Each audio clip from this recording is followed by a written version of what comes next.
Bienvenue aux ateliers émotionnels et créatifs de Louis. Louis, c'est moi. Et le sujet de ce soir, c'est quels échecs relationnels vous vous faites vivre. Donc, l'idée, c'est de prendre conscience des répétitions que vous vivez au quotidien et comment justement s'en libérer. Mais, bienvenue et merci d'être là parce que ma passion, justement, c'est la psychologie, c'est les autres. Et en présentant mon atelier, eh bien, ça me permet d'être plus clair dans mes pensées, et dans ma mise en application dans mon cabinet auprès de mes clients. Donc, vraiment, merci d'être là et de partager la soirée avec moi. Le plan.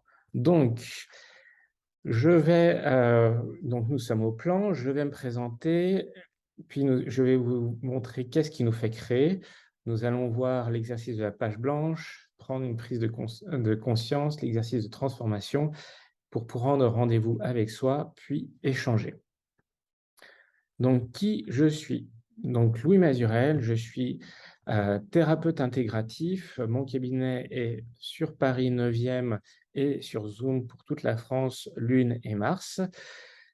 C'est ma petite blague. Et voilà pour ma formation. Donc, j'ai fait 5 ans de Gestalt à l'école humaniste de Gestalt, qui m'a particulièrement appris ma posture face à un client, ma posture d'écoute et ma posture de retour miroir et de méta-analyse des situations. J'ai mon Tech 2 en hypnose, ça veut dire que j'ai fait les 2 premiers niveaux et il y en a 2 autres de plus, ce qui me permet en fait d'aider mes clients à faire des mentalisations et des transformations créatives.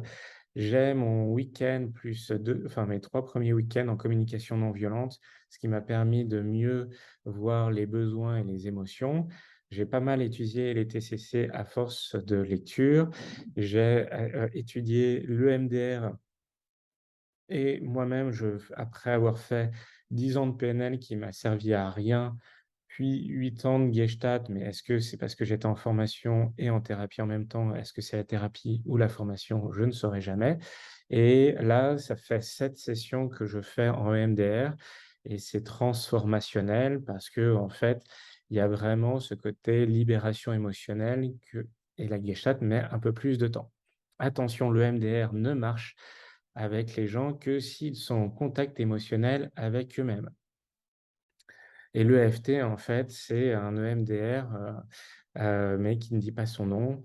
Ma blague, c'est souvent, quelle est la différence entre McDonald's et Burger King? Bah, il y en a pas, 99 des choses sont identiques.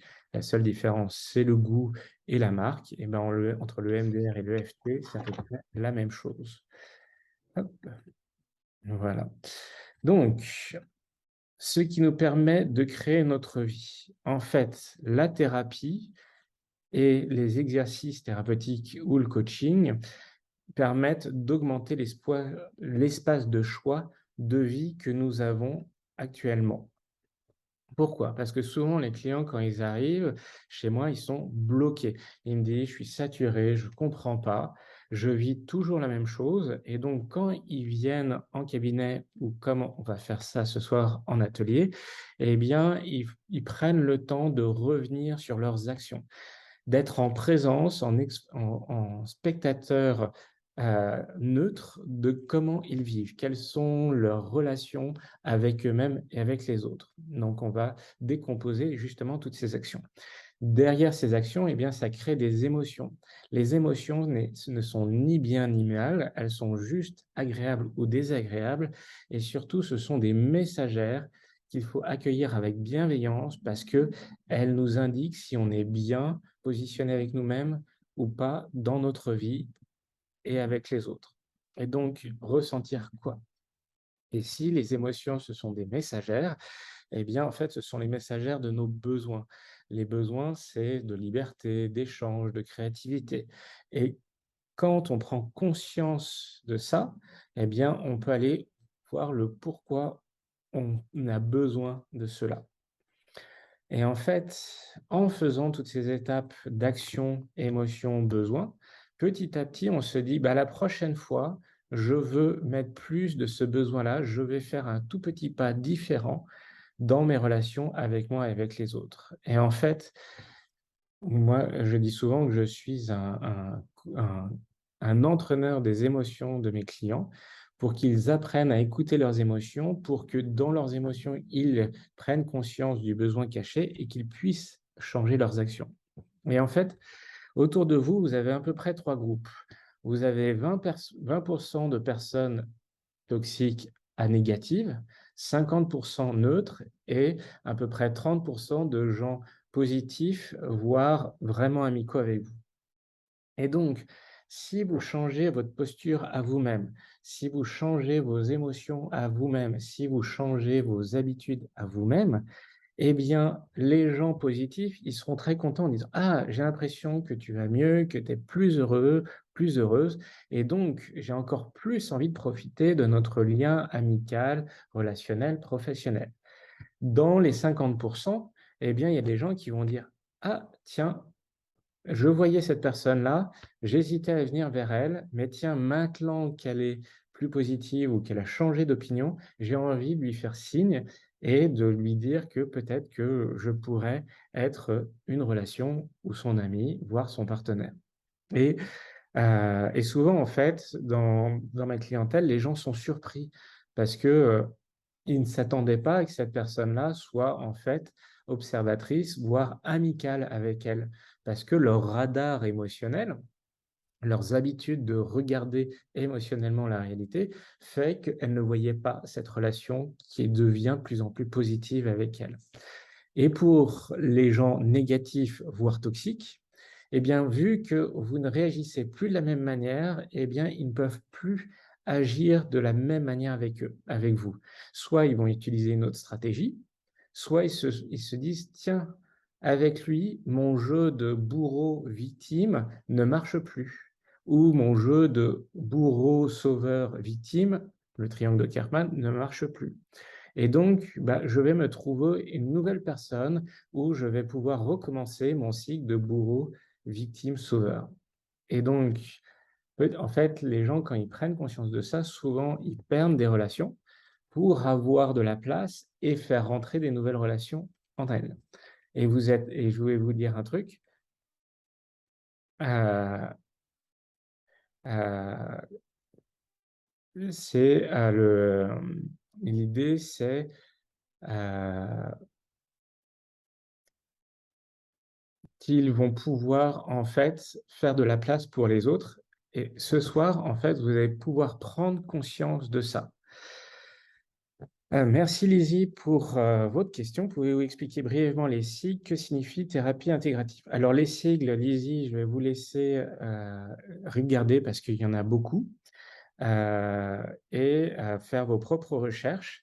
Et que signifie la thérapie intégrative? En fait, la thérapie intégrative, c'est dire que, ce sont des personnes les thérapeutes intégratifs, ce sont des personnes qui ont fait beaucoup de thérapies, de formations différentes et que en fonction, du client, de la situation et de la problématique soulevée, ils vont aller piocher dans leurs différentes formations l'exercice, la méthode et la démarche. Par exemple, avec certains, je vais faire un peu d'hypnose avec une mentalisation, puis l'étape d'après, on va faire un peu de de, de constellation familiale et après on va enchaîner sur, un parler A et puis après on va aller sur une action et en fait, à chaque fois, c'est pour les entraîner à aller au contact et à changer leur posture avec les autres. Voilà. Donc, je vous propose l'exercice de la page blanche. L'idée de la page blanche, c'est que, vous n'êtes plus la même personne qu'il y a 1 heure, une journée, une semaine, un mois, un an. Pour ceux qui auraient déjà fait des exercices tels que cela dans d'autres ateliers, eh bien, je vous propose de recommencer et d'y aller comme si c'était la première fois que vous le faisiez. En fait, pour peut-être entendre par mes mots, quelque chose que vous n'avez pas vu ou que vous n'aviez pas entendu à ce moment-là, ou renforcer justement, des habitudes ou des sujets que vous aviez. Et En plus, pour le savoir et pour l'expérience, vous allez en plus pouvoir vous dire: «Tiens, aujourd'hui, qu'est-ce qui m'apparaît? Mon besoin a-t-il changé? Mon émotion a-t-il changé? Mon action a-t-il changé par rapport au dernier atelier, par rapport à la dernière formation, par rapport à la dernière expérience?» Donc, ce que je vous propose là, c'est de vous dire: «Tiens, quel échec auriez-vous envie de travailler ce soir?» Un échec, ça peut être, 3 minutes d'une situation. Prenez une situation de pas plus de 20 minutes et un échec relationnel, ça peut être, par exemple, un coup de téléphone mal positionné, une rencontre avec quelqu'un, un manager avec qui hop, vous a mal parlé ou que vous avez mal parlé et après vous vous jugez. En fait et de poser tous les éléments. En fait, toutes les thérapies commencent par cela.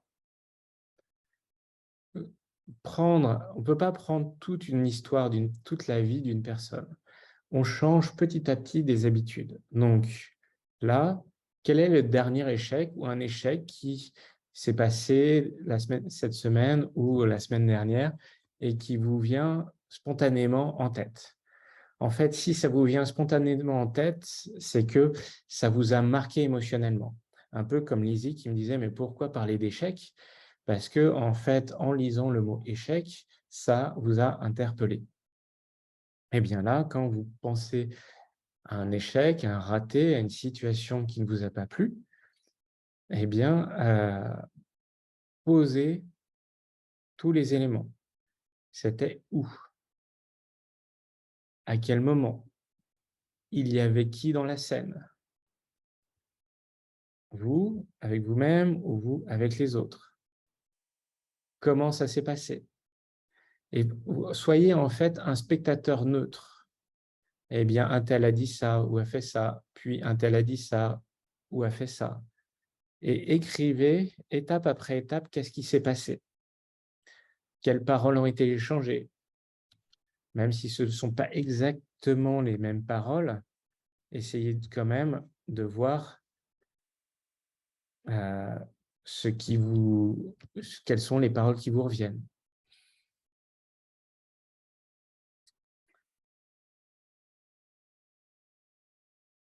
Et puis dites-vous, tiens, qu'est-ce qui s'est passé avant et qu'est-ce qui s'est passé après. Je vous laisse 5 minutes pour vraiment noter tous les éléments,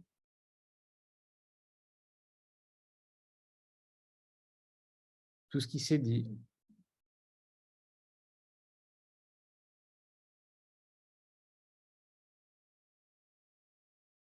Comment ça a été pris? Quelle a été la relation et l'intégration que vous avez eue ensemble?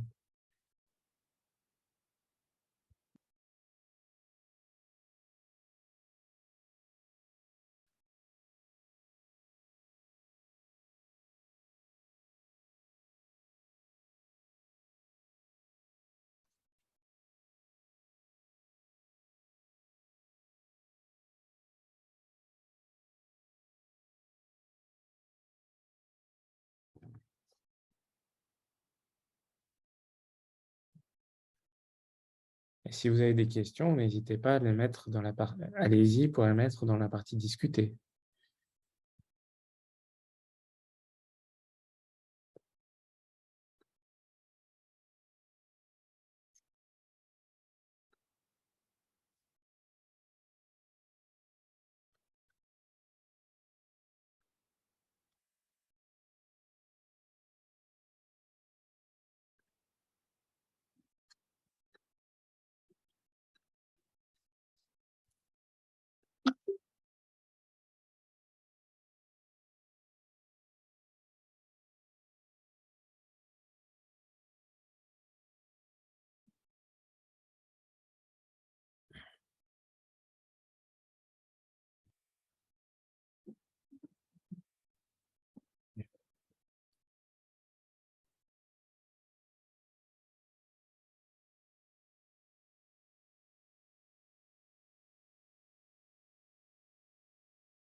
Les 5 minutes se terminent tranquillement. Est-ce que vous avez bien les éléments et aussi, tiens, qu'est-ce qui s'est passé après?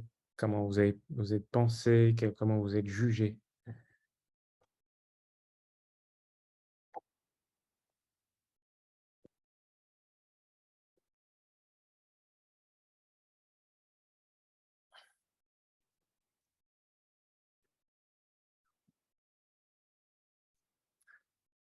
Donc, ce que je vous propose là, peut-être que vous êtes très activé par l'émotion, par la sensation d'avoir rappelé, d'avoir pris le temps de noter ça. Et donc, en fait, je vais vous apprendre ou je vais vous faire réviser la posture du papillon. Donc, le papillon, en fait, c'est un mouvement qui se pose. Donc, vous prenez vos deux bras, vous mettez vos mains et vous faites des petits tapotements de gauche et de droite comme ça. Et donc cette méthode-là a été créée au Mexique pour rassurer les enfants dans les classes et leur permettre d'intégrer le traumatisme, d'un earthquake, d'un tremblement de terre qui, au Mexique, avait touché tout le Mexique. Et donc pour traiter des classes entières, eh bien, ils demandaient aux enfants de faire ça. Et donc dans le EMDR, l'idée que ces tapotements de gauche et de droite, en fait, créent une sensation d'apaisement, voire de positif chez les personnes. Et, en fait, quand vous pensez à quelque chose de positif en faisant ça, par exemple un anniversaire ou un moment positif, eh bien, ça le renforce. Et quand vous pensez à quelque chose de négatif, eh bien, ça permet de le dépasser, de vraiment euh, vivre l'expérience, mais moins durement. Et aussi de voir les pensées et les réflexions qui vous traversent quand vous vous rappelez cet événement. Donc, maintenant que vous avez bien l'événement en tête, voir qu'est-ce que vous vous êtes dit quand vous avez vécu cet événement, eh bien, vous faites le papillon et vous voyez ce qui se passe en vous, les pensées qui vous traversent, les images, les sensations dans le corps.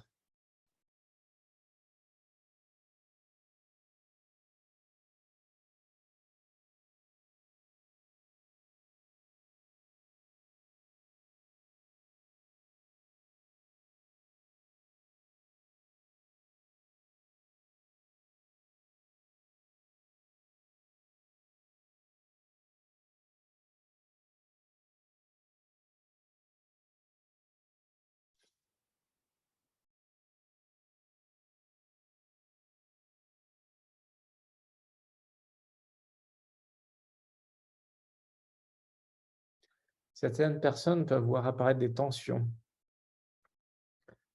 Eh bien, laissez-les voir, de les observer. Qu'est-ce qu'elles disent, ces tensions, ces stress. Et peut-être que petit à petit, elles vont disparaître si vous les accueillez vraiment grâce au papillon.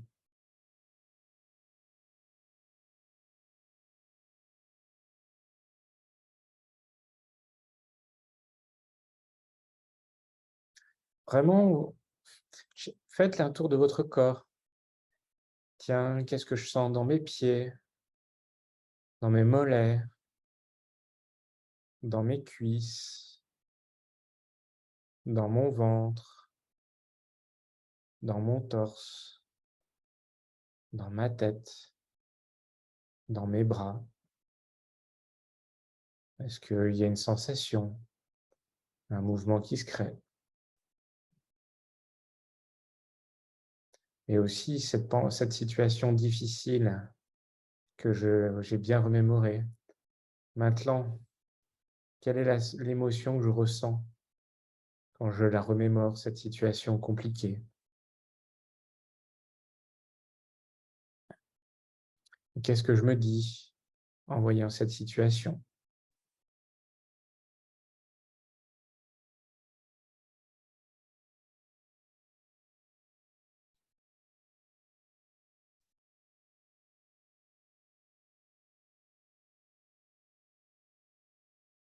Prenez conscience aussi de voir à quel rythme vous tapez avec le papillon. Est-ce que c'est rapide ou est-ce que c'est plus lent? Et comment vous tapotez sur votre bras?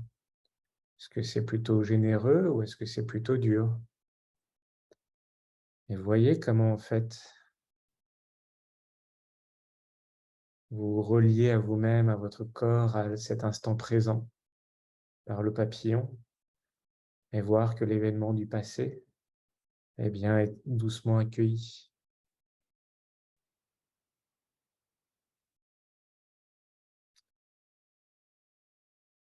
Et bien sûr, ce mouvement du papillon, vous pouvez le faire quand vous voulez. Et ce que je vous conseille, ce serait peut-être de mettre une alerte une fois par jour, un moment plutôt calme, où faire ce papillon pour justement accueillir les moments et les situations compliquées.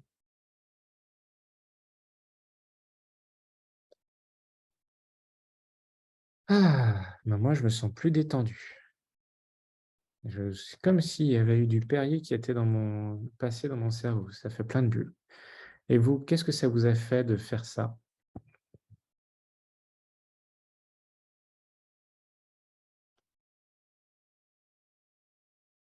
Qu'est-ce que vous avez ressenti de faire ça?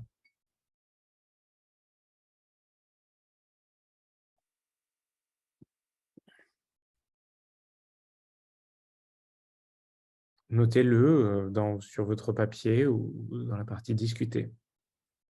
Pourquoi je vous propose de mettre ça dans la partie discuter?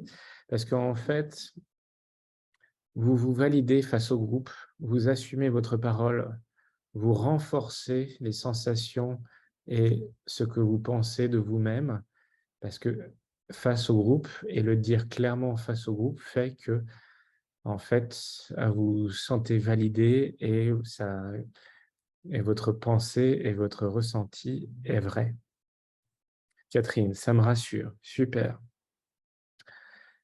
Merci Catherine. Et vraiment, en fait, le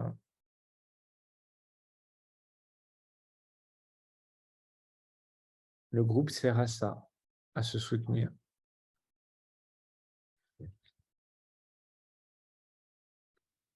Bien, maintenant allons faire ça m'a permis d'avoir une humeur plus positive. Super Harry.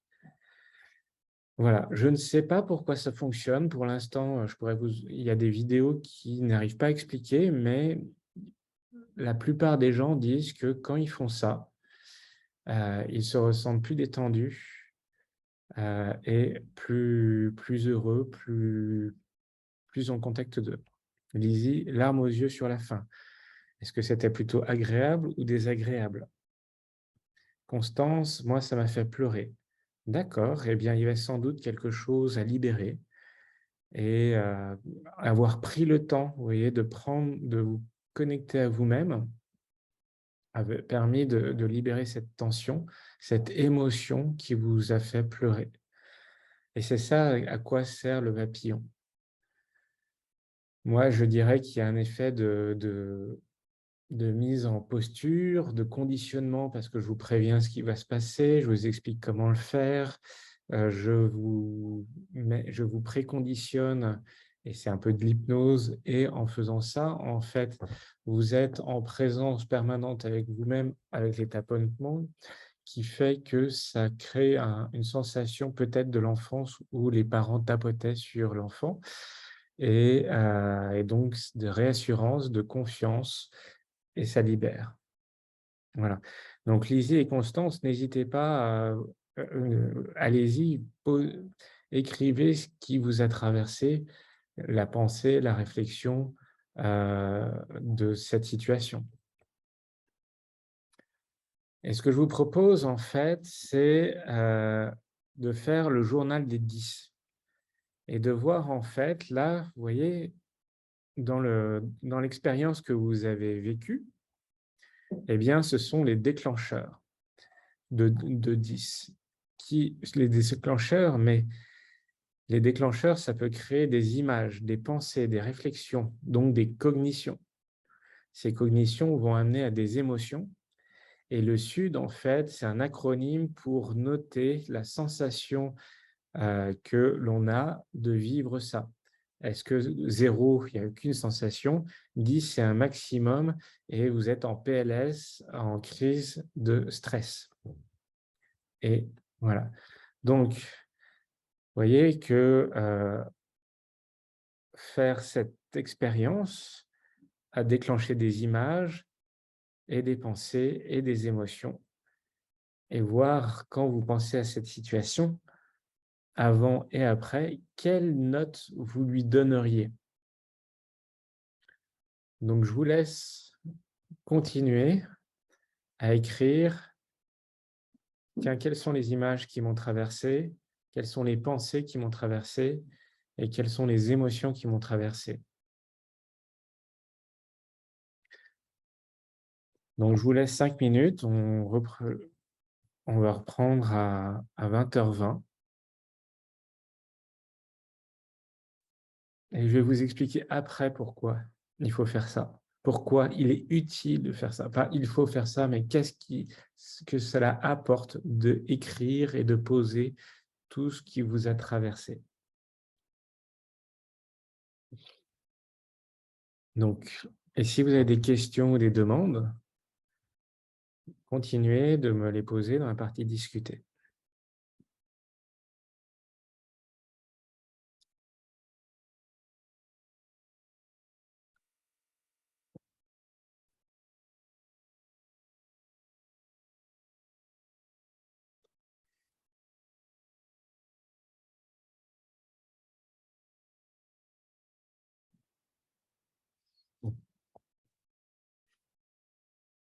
Et vous êtes seul face à vous-même, face à ce papier, face à cet écran, donc allez-y, posez tout ce qui vous vient, en dessin, en schéma, en émotion.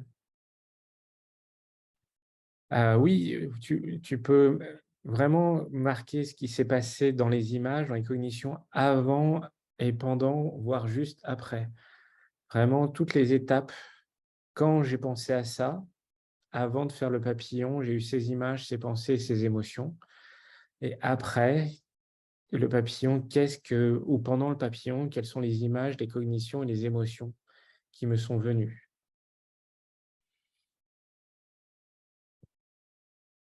Donc tu peux vraiment, mettre tout ce qui te vient, avant, pendant, après, le papillon.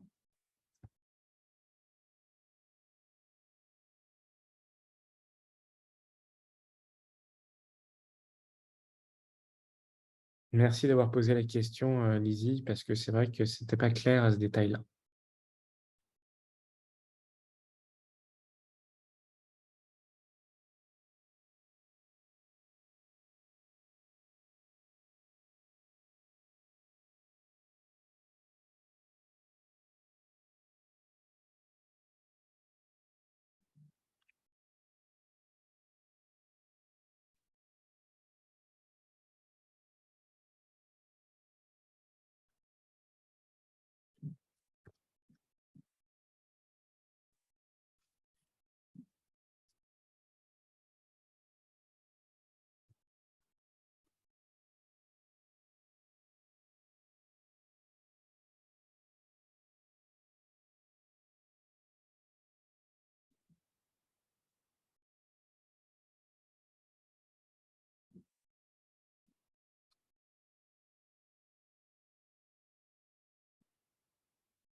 Et dites-vous, tiens, de cette expérience,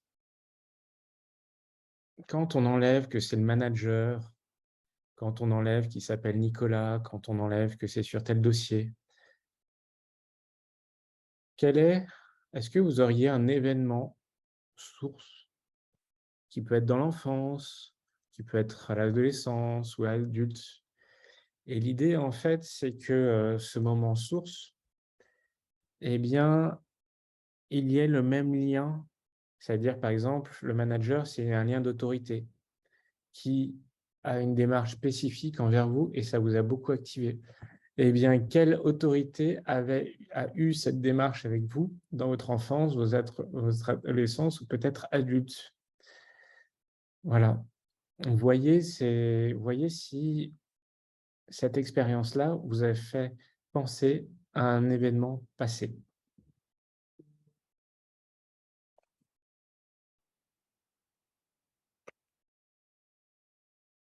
Ah oui, pourquoi il faut il est bon de déposer, d'écrire, de créer sur le papier ou par la parole cela.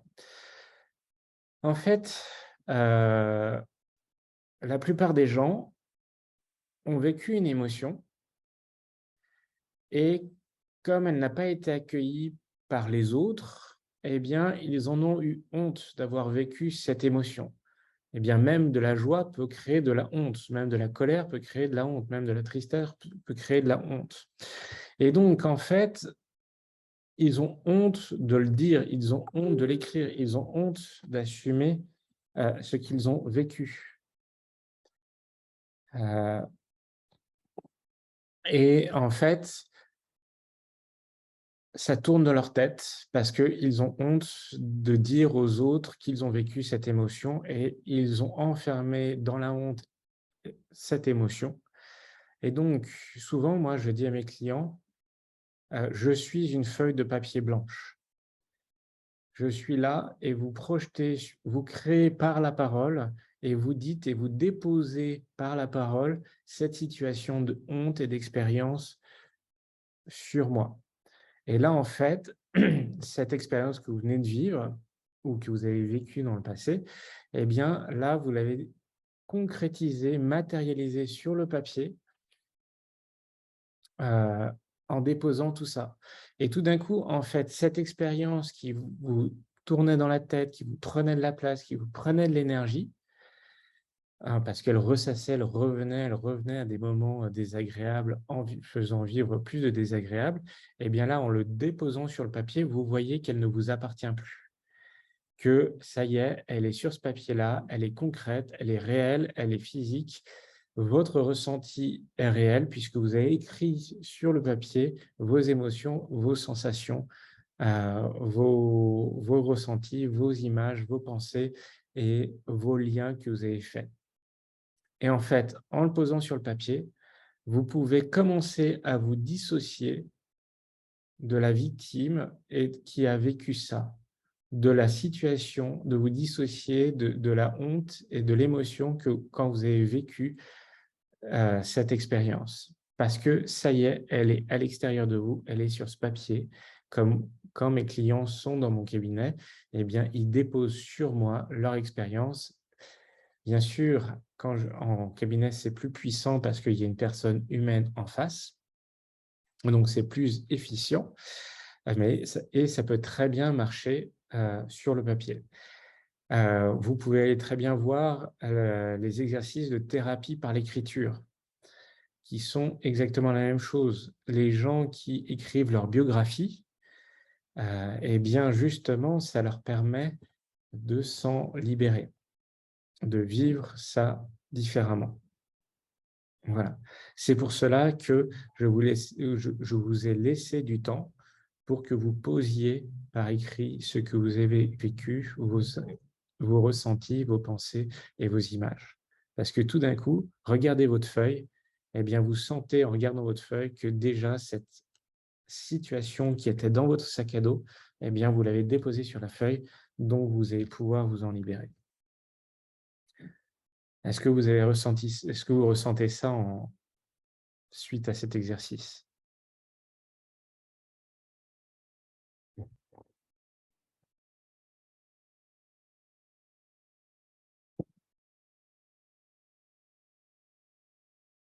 Voilà.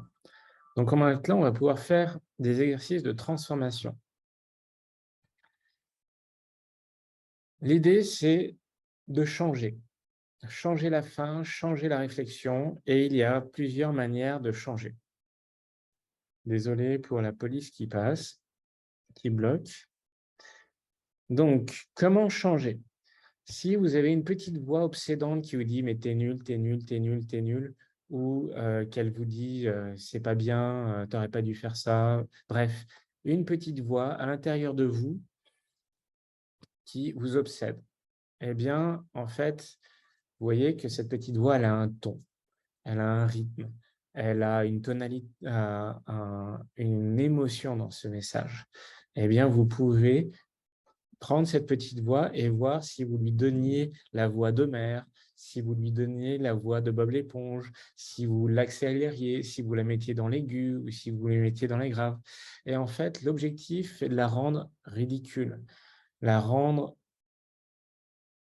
ironique, la rendre vous dire: «Mais en fait, cette voix, elle est je m'en fous». Si c'est une personne, eh bien, faites dessinez-la comme un clown. Ou comme si c'était Bob l'éponge, ou si en fait, faites le dessin de cette personne pour que tout d'un coup, elle devienne ridicule. Vous savez, il y a cet exercice que si vous avez peur, d'un jury, pour faire une présentation, et ben, imaginez-les en slip. Et bien, tout d'un coup, vous voyez, en fait, que c'est le même exercice. Dessinez cette personne-là en slip ou avec un chapeau de clown ou autre. Si vous trouvez l'image très sombre, eh bien, donnez un coup de peinture ou donnez de la lumière dessus. Vous voyez que quand il y a quelque chose, prenez l'opposé. Heu, si vous avez une émotion négative, eh bien, faites-la tourner comme si ça devenait une émotion positive. Donc ce que je vous propose là, c'est de fermer les yeux et d'essayer un des exercices. Et peut-être que vous avez déjà appris d'autres exercices. Ah, ou sinon, vous pouvez aussi changer la fin. Changer la fin, c'est vous avez raté quelque chose, eh bien, comment vous auriez aimé réussir? Et vous imaginez réussir de la meilleure des manières à votre façon. Et voyez ce que ça vous fait en vous. Donc, si c'est une petite voix qui est dans votre tête, rendez-la ridicule et voyez ce qui pourrait apparaître. Et même, vous pourriez utiliser le papillon pour renforcer votre confiance et votre sécurité en vous. Si c'est un personnage, prenez-le et transformez-le, mettez-lui un habit de clown ou tout nu ou mettez-le dans une situation où il est ridicule. Si la situation est sombre, par exemple, parfois il y a des images d'un espace dans la nuit ou très sombre ou très triste, eh bien, mettez de la lumière dans cette situation. Voyez ce qui se passerait si vous mettiez une émotion positive ou si à la fin vous avez raté ou que quelque chose s'est mal passé, comment vous auriez voulu que ça se passe?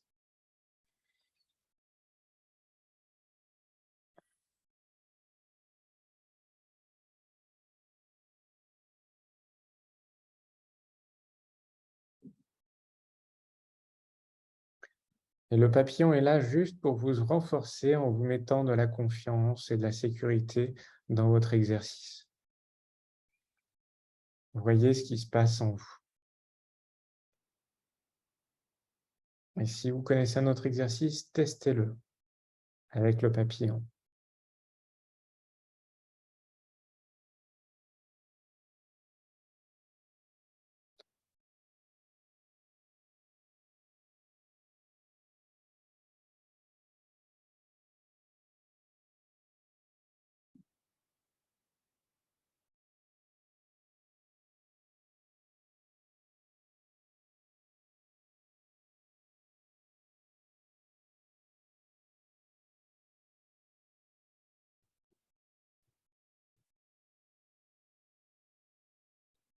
Moi, je change la fin, là, l'exercice et ça me fait du chaud à l'intérieur de moi et ça me crée de l'amour pour cette personne. Voire ça me fait sourire parce que ça crée de la joie de ressentir cet amour.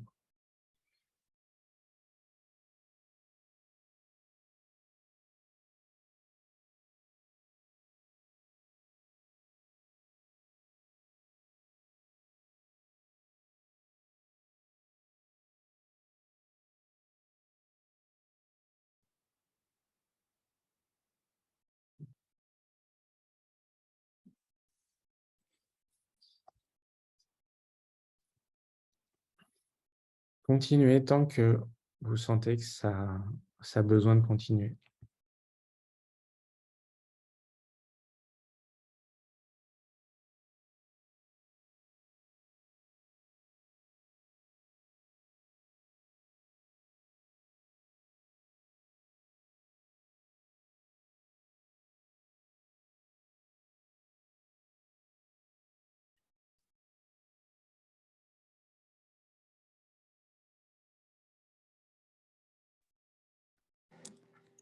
Oui, une question?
Alors merci Lydie, plutôt une observation, je ne parviens pas à changer la fin parce que je ne vois pas comment j'aurais pu agir autrement, surtout quand on est blessé sur le moment. Alors ressentir de l'amour, quelqu'un qui vous a blessé volontairement ou non, c'est compliqué. Alors l peut-être que la fin n'est pas la bonne solution. L'idée c'est, comment vous auriez voulu qu'elle agisse pour vous? Qu'est-ce que vous auriez voulu, comme elle vous a blessé de manière involontaire ou volontaire, on ne saura jamais. L'idée, c'est comment vous auriez voulu qu'elle agisse pour vous? Qu'est-ce que vous auriez imaginé, comme action entre elle et vous? Et oui, oui, merci pour votre question Lizzie, parce que moi, en fait, je dis que j'ai transformé la fin, mais moi, la situation était compliquée, dès le début. Donc en fait, j'ai changé du début jusqu'à la fin, heu, en disant, une autre manière de dire bonjour, de contact, des actions, intervenir d'une autre manière et en fait voilà. Donc c'est changer la fin, c'est peut-être aussi changer du début jusqu'à la fin. Ça vous fait quoi de maintenant, qu'est-ce que ça fait pour vous de changer la situation du début jusqu'à la fin?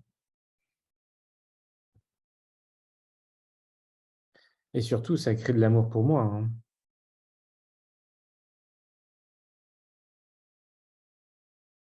parce que j'ai pris conscience de comment je voulais vivre ça.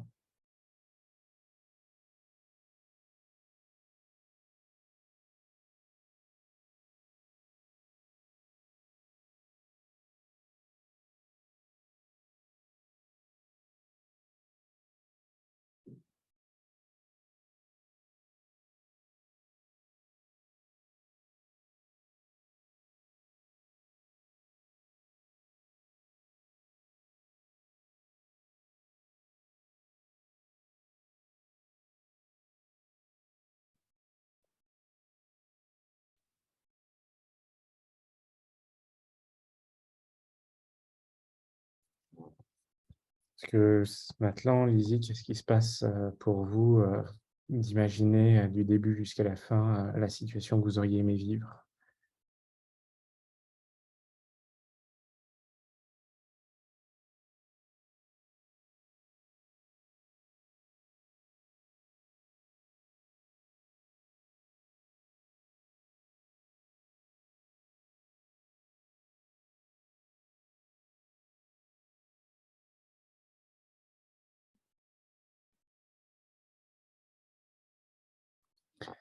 Lizzie, si je change le début aussi, alors ce n'est plus la réalité. Et je pense que cela se reproduira car c'est dans la vie, on ne peut changer le début et les gens. Oui. Bah, en fait, Lizzie, en changeant le début du début jusqu'à la fin, en fait, vous prenez conscience de comment vous auriez aimé être traité et comment vous voulez être traité. Et vous réalisez en fait qu'est-ce qui est important pour vous dans votre vie et comment vous voudriez vivre votre relation avec vous et avec les autres. C'est ça l'exercice. C'est tiens, je prends conscience de ça.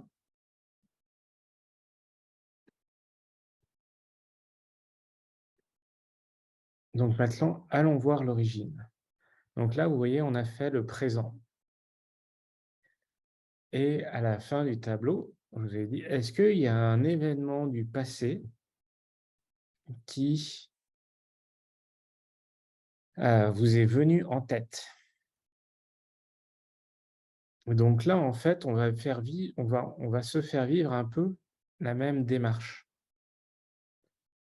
Ça veut dire que, tiens, en fait, cette situation-là, elle me fait penser à ce souvenir source, ou que je crois, ou que je considère comme source. Et là, je reprends tous les aspects. OK, qu'est-ce qui s'est passé avec cette personne-là? Comment? Qu'est-ce qu'elle a dit? Qu'est-ce que j'ai dit? Qu'est-ce que j'ai ressenti? Qu'est-ce que j'ai vécu? Quelle est la situation émotionnelle? Quelles sont les pensées que j'ai eues? Les images que j'ai eues?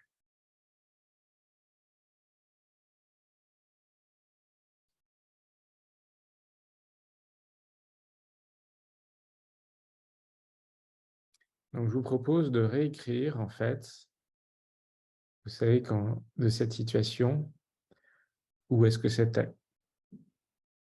Quand? Avec qui? Précisément ou pas précisément, ou voire même juste un ressenti. Vous savez que vous ressentiez cette situation-là avec une personne particulière. Qu'est-ce qui se disait? Quelles étaient les pensées qui vous traversaient?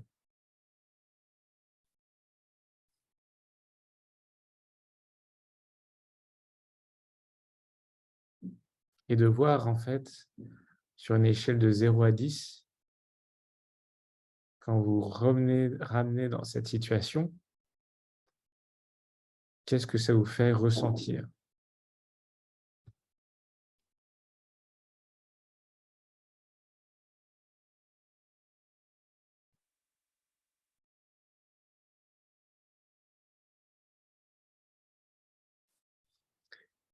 Et de recommencer avec le papillon. Parce que là, on a apaisé la situation du présent.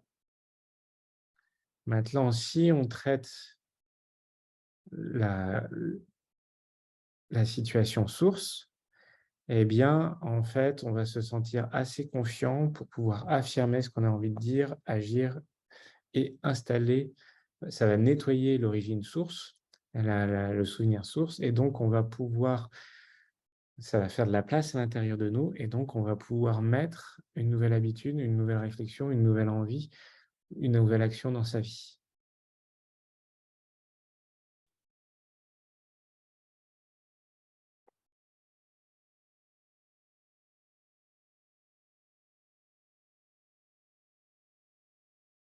Donc, je vous laisse 5 minutes pour vous remémorer toute la situation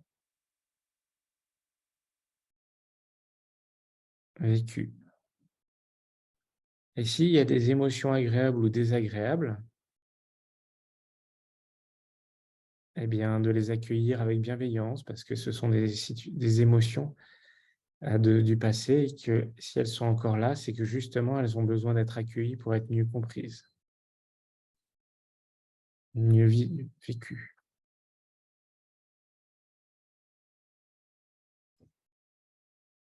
Donc, vous pouvez tout à fait reprendre le tableau des 10, pour pouvoir bien poser tous les aspects.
Oui, c'est pour ça que le petit papillon est là pour accueillir ça.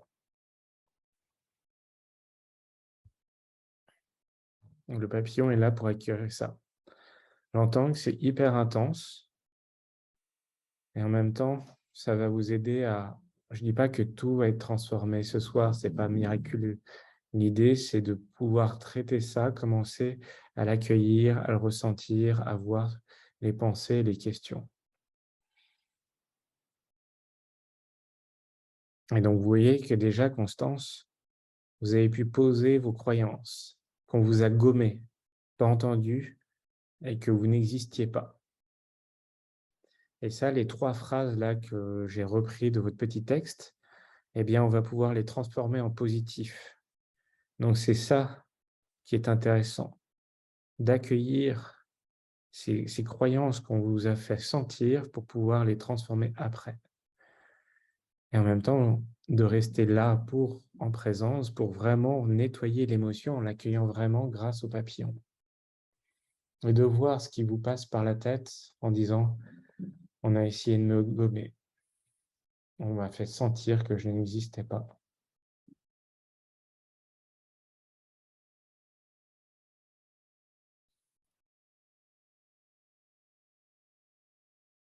En faisant ça, qu'est-ce que vous ressentez?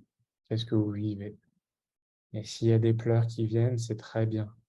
C'est-à-dire que ça y est, vous accueillez l'émotion de tristesse.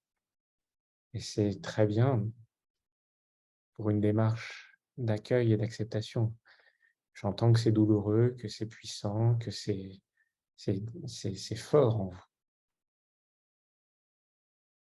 Continuez à vous tapoter en accueillant ces émotions, en accueillant ces sensations, en accueillant la croyance: «J'ai été gommé, on m'a fait sentir que je n'existais pas, j'ai pas été entendu».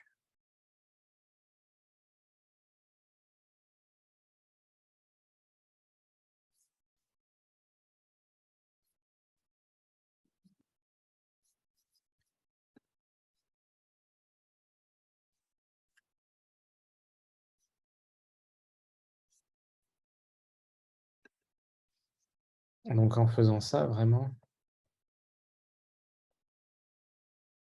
les deux le papillon permet de vous stabiliser et permet d'accueillir complètement et totalement cette situation douloureuse, cette émotion de l'enfance ou de l'adolescence.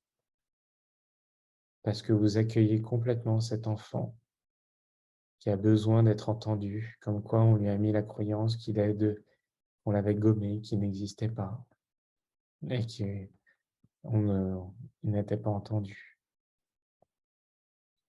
Et là, vraiment, vous voyez, vous ne le gommez pas, puisque vous le regardez vraiment, vous l'entendez vraiment et il existe vraiment en accueillant ces émotions-là. Douloureuses, oui, et réelles, puisque c'est ces émotions douloureuses et réelles qu'il a vécues, en sentant qu'on voulait le gommer, on voulait pas l'entendre, qu'on lui faisait sentir qu'il n'existait pas. Et là, vous prenez le temps de faire cela, de le voir vraiment, de l'entendre vraiment et de redéfinir son image vraiment.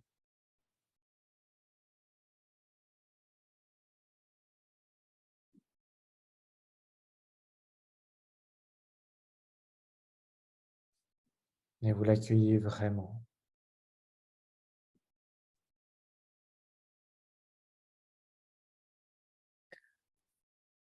Qu'est-ce que ça fait, Constance, d'accueillir complètement cet enfant qui a besoin d'être entendu,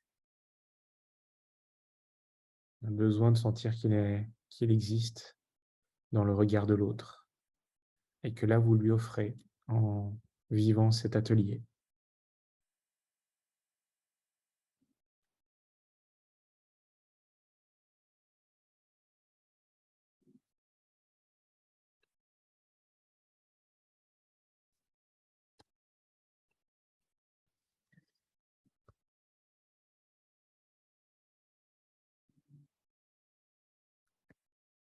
Et donc à partir de là, en fait, tout ce que vous avez écrit sur le passé, sur ses pensées, ses croyances, eh bien, vous allez pouvoir écrire l'opposé. Un peu comme j'ai fait avec Constance et ses 3 phrases. Comment vous écririez l'opposé de vos phrases?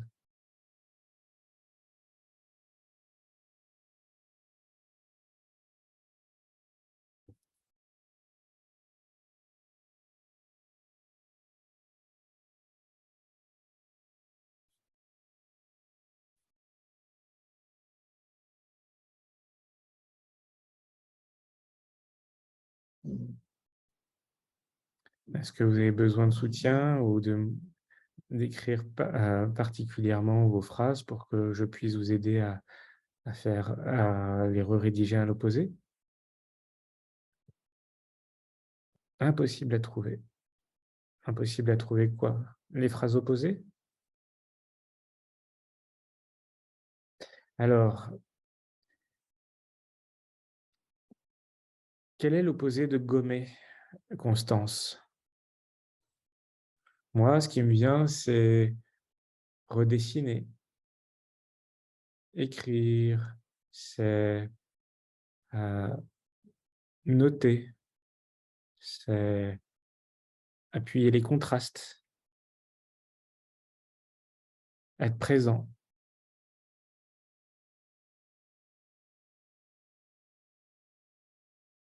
Pas entendu, bah, l'opposé, c'est: «Je suis entendu».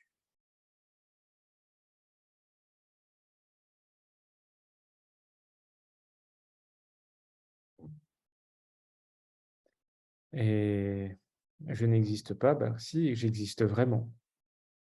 Cet enfant, il a vraiment existé, j'ai vraiment existé moi-même. Qu'est-ce que vous voyez de mes propositions? Après, bien sûr, ce ne sont que des propositions, vous les transformez à votre manière. C'est votre solution.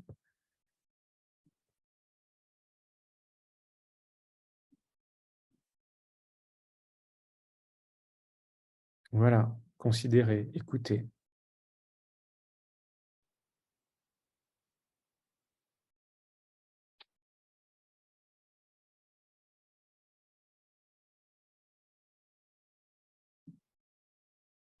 Est-ce que Constance, ça vous a aidé?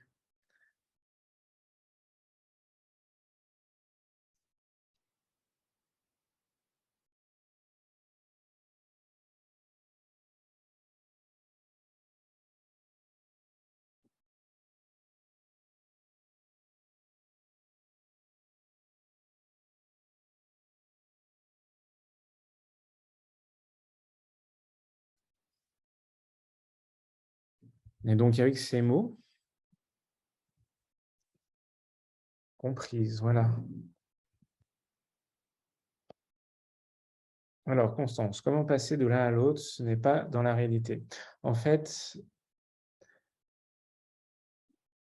c'est déjà de voir l'opposé, de créer cette nouvelle situation que l'on et de cette nouvelle pensée, eh bien, on va travailler pour la ressentir réellement et en la ressentant réellement, on va voir les actions qu'on va avoir envie de faire pour soi, pour le vivre réellement et donc, en fait, on va auto-générer cette nouvelle réalité pour nous et cette réalité, elle commence maintenant, maintenant ou encore maintenant. En disant, par exemple, Lizzie a dit: «Considérée, écoutée, comprise». Et bien là, maintenant, ce que je propose avec Lizzie et avec vous, Constance, et avec tous les autres qui sont toujours là, et bien de faire le papillon en disant: «Qu'est-ce que je ressens quand je me dis que je suis considérée, que je suis comprise, que je suis écoutée? Je me considère, je m'écoute, je me comprends».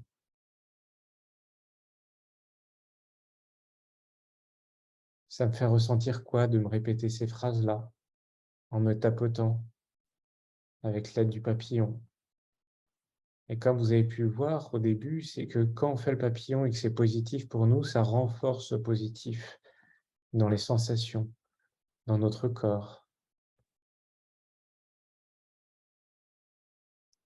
Et voir que les sensations peut-être du passé, en mettant ces nouveaux mots positifs, et avec le tapotement du papillon, il y a des nouvelles sensations qui s'installent dans le corps.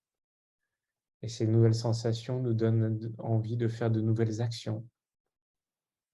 Ça va peut-être pas venir tout de suite, mais laissez le cerveau dériver, se balader, être libre de vous faire apparaître des images, des réflexions, des sensations, des envies, des actions.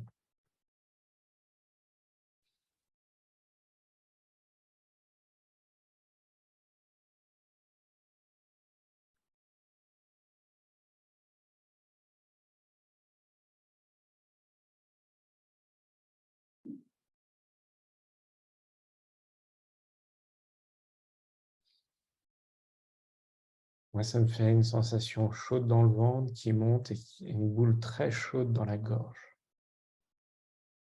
Et ça me donne envie de parler, ça me donne envie d'essayer et surtout de le faire à ma manière, selon mes règles, et d'être heureux de le faire vivre aux autres.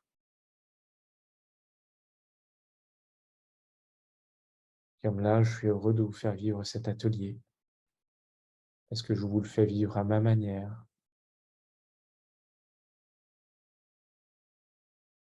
Il n'est pas parfait, mais je veux pas qu'il soit parfait. Je veux qu'il soit une tentative, un exercice, une expérience pour vous, pour que vous puissiez connecter à vous-même et que vous pouvez expérimenter, voir et repartir avec un exercice que vous pourrez réutiliser, réessayer chez vous. Et là, ouais, là, ça me rend heureux. On est presque des larmes de joie de me dire que je le fais à ma manière et que je le fais bien, selon mes règles, dans mes règles, dans ma compréhension, dans mes envies, dans mon intention, avec moi-même et avec vous. Et là, le tapotement du papillon me donne encore plus chaud, me donne encore plus de plaisir, me donne encore plus de confiance. J'accueille, j'ai ma place. Je le fais, je me respecte et je respecte ce que j'ai envie.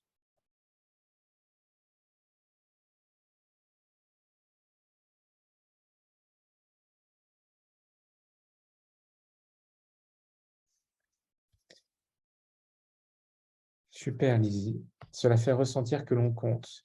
Est-ce que vous pourriez le réécrire en disant: «J'ai ressenti que je compte». Est-ce que ça fait ressentir que l'on compte? C'est global et en fait de vous approprier en disant clairement: «J'ai ressenti que je compte».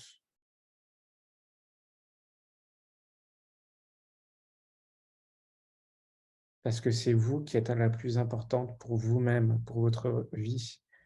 Votre ressenti est réel, c'est le vôtre pour vous-même. Personne d'autre ne sait mieux que vous ce que vous avez, ce que vous ressentez, quels sont vos besoins et quelles sont vos demandes.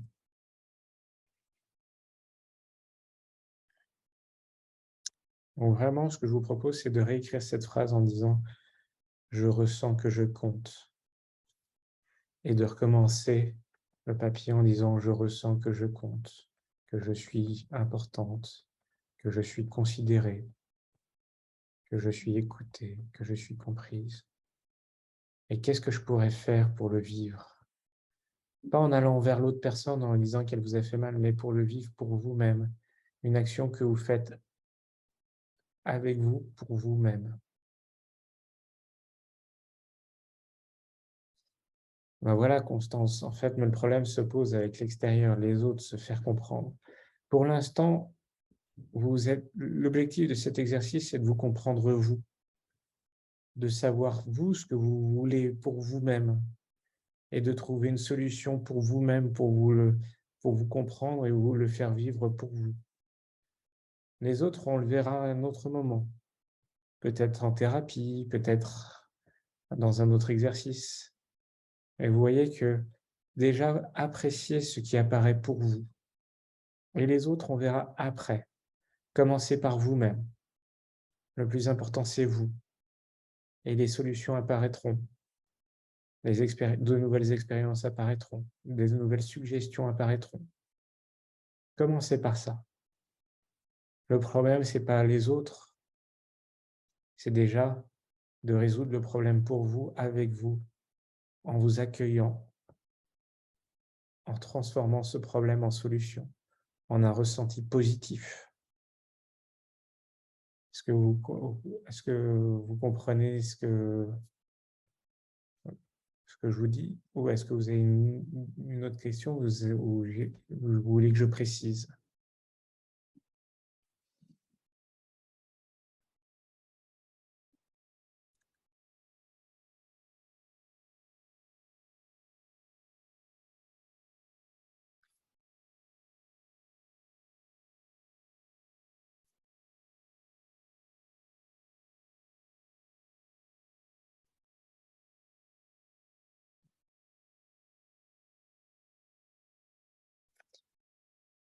Et maintenant, vous voyez que vous êtes connecté à cette nouvelle croyance, à cette nouvelle émotion, à cette nouvelle pensée. Quel futur vous imaginez pour vous? Vous voyez-vous où? À faire quoi? Pour vous-même? Dans quel environnement? Entouré de qui? Et quelle est la nouvelle habitude que vous voudriez mettre dans ce nouvel environnement? Avec vous-même et peut-être avec les autres. Mais pour l'instant, restons juste une nouvelle habitude avec vous-même.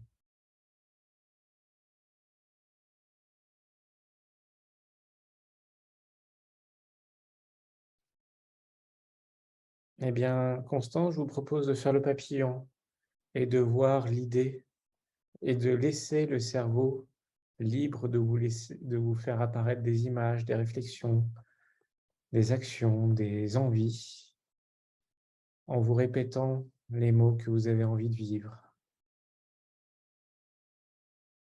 Par exemple, Lizzie disait: «Je ressens que je compte». Si je ressens que je compte, ça veut dire quoi pour moi? C'est quoi comme nouvelle habitude? Dans quel environnement?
Est-ce que Lizzie ou Constance, il y a des nouvelles idées ou les autres qui sont apparues?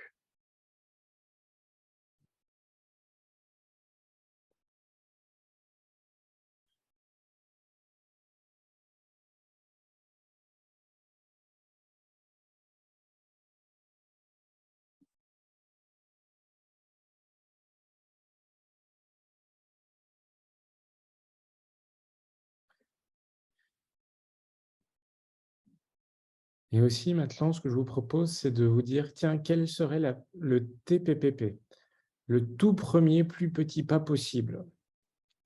L'idée, c'est quelle serait la première action que vous pourriez faire ce soir ou demain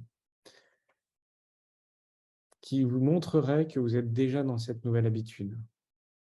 Et ça peut être prendre un café, ça peut être discuter avec une personne, ça peut être, prendre, dire quelque chose, vous dire quelque chose, ça peut être prendre une pause à certains moments, ça peut être aller acheter un livre, ça peut être prendre rendez-vous avec moi pour commencer une thérapie, ça peut être, vous offrir une fleur, vous offrir un dessert, vous offrir un lit, un massage, voilà.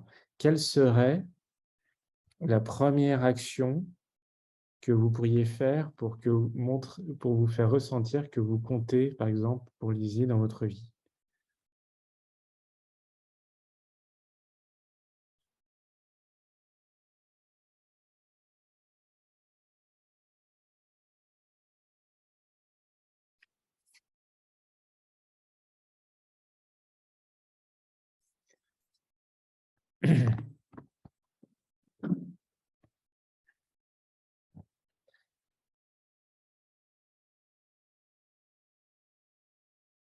Et vous voyez en fait que là, vous avez sous les yeux les 3 étapes d'une bonne séance de thérapie. Parfois, c'est dans une seule séance si le sujet est simple. Parfois, il faut 3 séances. Une séance pour le présent, une séance pour le passé et une séance pour le futur.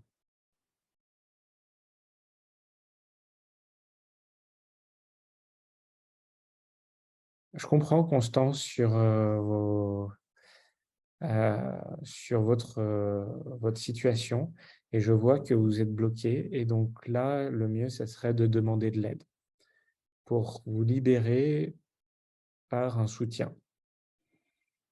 Et donc là, je vous conseille d'aller voir, un thérapeute. Je suis présent, mais il y a aussi d'autres thérapeutes, heu, et de psychologues, heu, autour de chez vous. Moi, je pourrais vous si vous êtes, sur Paris ou dans le 9e, vous pourriez venir me voir ou par Zoom. Voilà et je travaillerai avec vous pour justement, vous libérer ce passé et pouvoir construire le nouveau futur que vous avez envie. Et pour l'instant, vous voyez que émotionnellement, psychologiquement, ce passé vous bloque dans ce passé parce qu'il y a quelque chose de trop intense, de trop fort, qui ne permet pas de s'en libérer. Et c'est très bien parce que déjà, bravo d'avoir essayé parce que vous en avez pris conscience. Vous avez pu poser des mots, vous avez pu poser des réflexions. Donc, demandez du soutien pour pouvoir vous en libérer.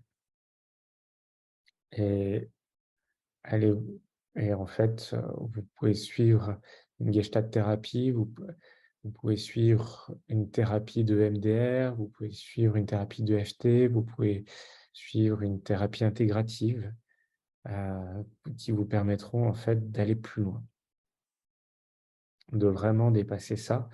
Et en fait, on n'effacera pas votre passé, heu, on apaisera juste le lien émotionnel qu'il y a avec le passé. Donc vous vous souviendrez du passé, mais il n'y aura plus la douleur. Ah et vous me dites: «J'ai compris le lien entre les situations et ça, c'est une révélation». Donc déjà ça, je suis très heureux que vous soyez là pour ça et ça déjà, c'est top, c'est génial, c'est grandiose et là déjà, vous avez fait déjà un super saut, une super démarche et vraiment là, ça me touche parce que ça veut dire que, heu en plus de mon intention de vous faire vivre une expérience, il y a un résultat qui est apparu pour vous. Et ça, c'est là, vous avez déjà avancé et vous êtes touché. Voilà. Donc, vous voyez, en fait, là, c'est une présentation sous forme de MDR, mais la Gestalt, il n'y aurait pas le sud, la notation du sud. Mais en hypnose, on n'irait pas voir le passé, on ferait juste le présent et le futur. Et en même temps, il noterait tout ça. Il passerait par toutes ces étapes-là. Donc, prenez rendez-vous avec moi ou avec un thérapeute si vous êtes bloqué. Donc, Louis Mazurel, 06 14 23 69 26, sur le 9e ou sur Zoom. Merci pour votre intérêt, merci pour m'avoir suivi. Et ce que je vous propose, c'est de prendre votre main droite et vous tapoter l'épaule en vous disant bravo, j'ai fait cette télé, bravo, je me suis apporté cela à moi-même, bravo, je suis une belle personne qui essaye d'avancer dans ma vie. Quand vous posez la question, pardon, donc bravo à tous, bravo, vraiment, félicitations d'avoir tenu jusque-là. Et Constance d'avoir eu cette révélation. Donc en hypnose, quand vous dites ça, je vous propose qu'on en parle dans la partie échanger avec les micros ouverts. Les prochains ateliers sont sur Meetup. La semaine prochaine, c'est à peu près la même chose, mais c'est sur le message par les émotions. Donc, c'est un autre angle d'approche, mais ça revient à ça. Vous avez tous mes autres ateliers sur YouTube. Attention, ce sont des ateliers de 2 heures. Souvent, ça prend entre 2 et 4 heures à les faire parce que les exercices sont longs et si vous les faites bien et vous connectez bien avec vous-même, ça prend plutôt 4 heures. Ils sont intenses, bien remplis, bien contenus, bien forts, comme vous avez pu voir avec cet atelier. Vraiment, merci d'avoir suivi jusqu'au bout. Merci d'être là. Merci de m'écouter et au plaisir d'échanger avec vous.